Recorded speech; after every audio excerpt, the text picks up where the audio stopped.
Bonjour à toutes et à tous, c'est Romain Dobry de la salle des marchés de Bourse Direct pour la semaine boursière en 2 minutes.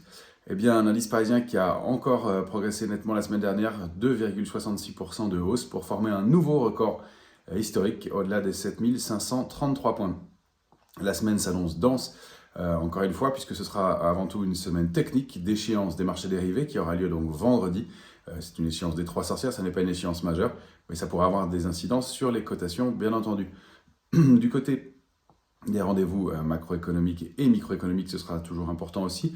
Les publications des entreprises vont s'intensifier. Dans le courant de la semaine, on aura dès aujourd'hui le rendez-vous un discours de Christine Lagarde, donc aujourd'hui lundi. Demain mardi, on prendra connaissance du PIB en Chine et de la production industrielle. Et puis ce sera le ZIU du sentiment économique qui sera publié en Allemagne demain.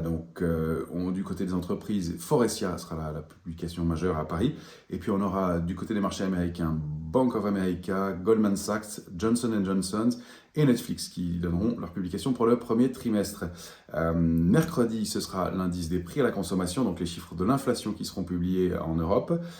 Et puis le livre beige de la Fed, le livre préparatoire qui est publié toujours 2 semaines avant la prochaine réunion de la Fed. Donc toujours important. Et puis du côté des entreprises majeures, ce sera L'Oréal à Paris. Et pour les marchés américains, Morgan Stanley, Tesla et ASML qui donneront leur publication. Jeudi, ce sera du côté de Paris qu'on s'intéressera particulièrement aux publications avec Essilor, Publicis et Renault qui vont publier.